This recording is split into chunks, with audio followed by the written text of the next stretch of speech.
Random House Audio presents V is for Vengeance by Sue Grafton.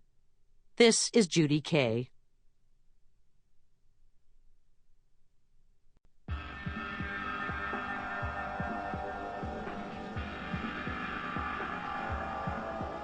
Before. Las Vegas, August 1986. Philip Lanahan drove to Vegas in his 1985 Porsche 911 Carrera Cabriolet, a snappy little red car his parents had given him 2 months before when he graduated from Princeton. The sun was harsh, and the wind whipped his hair to a wild tangle of black. At the age of 23, he knew he was good-looking, and he carried the knowledge like a rabbit's foot for luck. In his duffel, he had 10 grand and $100 bills, compliments of a loan shark he'd recently met. This was his third trip to Vegas in as many weeks. The first time, he'd played poker at Caesar's Palace. That trip had been magical. He could do no wrong. The cards fell into place, one hand after another. He read his opponents, picking up tells so subtle he felt psychic. He'd driven to Vegas with $3,000 he'd pulled from a savings account, and he'd run it up to 8 with no sweat. The second trip had started out well, but then he lost his nerve. He'd returned to Caesar's, thinking the same gut-level instincts would come into play. But his reads were off. The cards wouldn't come, and he couldn't regain ground. He left the casino a miserable 5 grand down. Thus, the meeting with the loan shark, Lorenzo Dante, who, according to Philip's friend Eric, referred to himself as a financier. Philip assumed the term was meant tongue-in-cheek. He'd been uneasy about the appointment. In addition to Eric's filling him in on Dante's sordid past, he'd assured Philip the exorbitant fees for the loan were what he called industry standard. He'd met Dante in his office in downtown Santa Teresa. Dante was under indictment on racketeering charges, and Philip had expected an atmosphere both tense and sinister. But everyone he saw wore casual attire, stylish but understated. Dante leaned forward across the desk to shake hands, then motioned Philip into a seat. Philip was startled by the man's good looks. He was in his mid-50s, a big guy, probably 6'2", and handsome. Soulful brown eyes, curly gray hair, dimples, and a cleft in his chin. Dante said, "You're Trip Lanahan's boy." "You knew my dad?" "Not well, but he did me a good turn once upon a time." "Excellent. I'm glad to hear that. Otherwise, you wouldn't be sitting here." "I appreciate your time." "Your friend Eric says you're quite the poker player." Philip shifted in his seat, steering a course between modest and boastful. "I played all through college, starting my freshman year at Princeton." "And you've come to me for what?" "Eric says you sometimes advance him cash if he's experiencing a shortfall situation. I was hoping you'd do the same for me." Dante's tone was pleasant, but the benevolence didn't reach his eyes. "A sideline of mine. I lend money to people the banks won't touch. For this, I charge fees and administrative costs." "How much are you looking for?" 10? Dante stared at him. "A lot of money for a kid." Philip cleared his throat.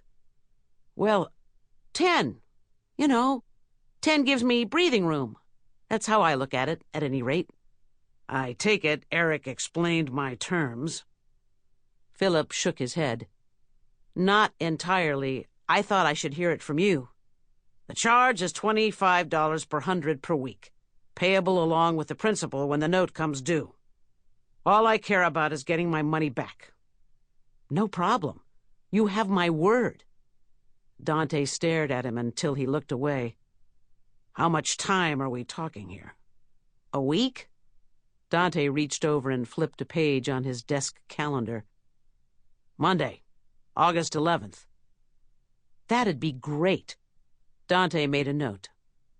Philip hesitated, unsure what came next. "Is there paperwork?"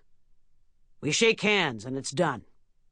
Check with Nico on your way out and he'll give you the cash." "Thank you." "You can thank your old man. I'm returning a kindness from way back," Dante said. "Speaking of which, I have a friend in management at Binion's. You play there, he'll comp you a room. You can tell him I said so."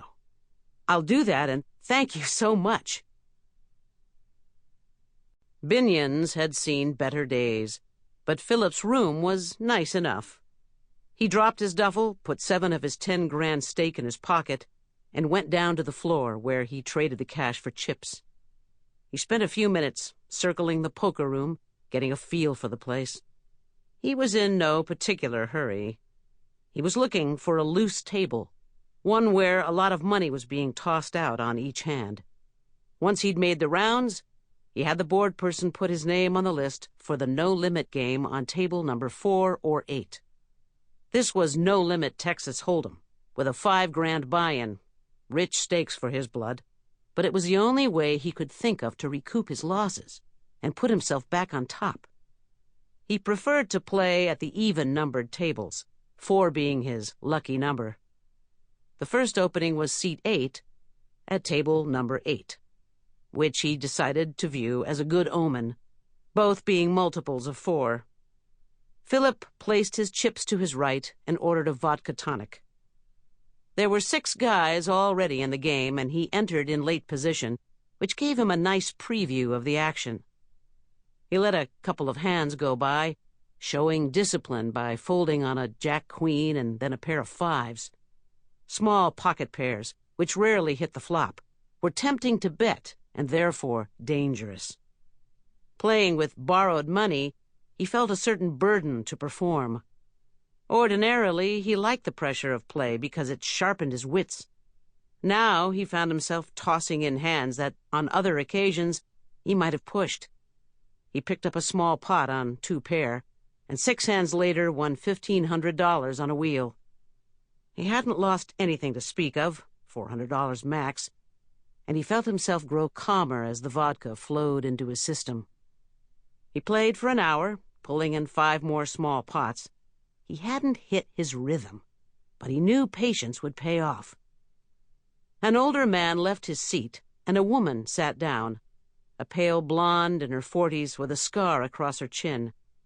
She was either drunk, an amateur, or the worst poker player he'd ever seen. He watched her out of the corner of his eye, puzzled by her erratic play. He lost an $800 pot to her when he misread a bluff. Then he overestimated her by folding when he should have hung in. It occurred to him she might fall into another category altogether, that of a seasoned pro and superb actress, far tougher than she first appeared.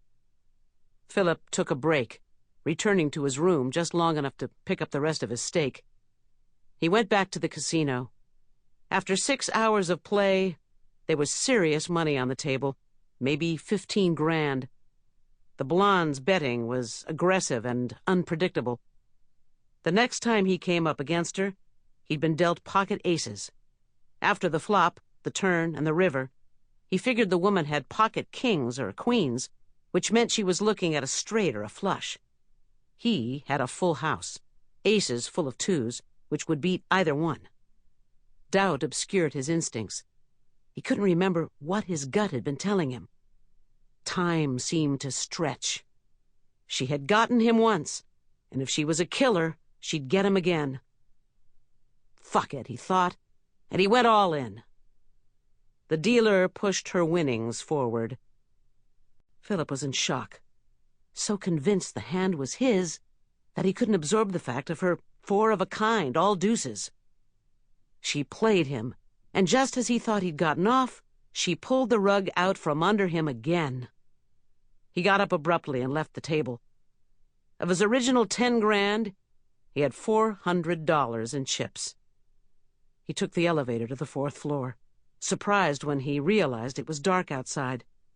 His hands shook so badly, it took him 2 tries to get his key to work. He locked the door behind him and stripped off his clothes.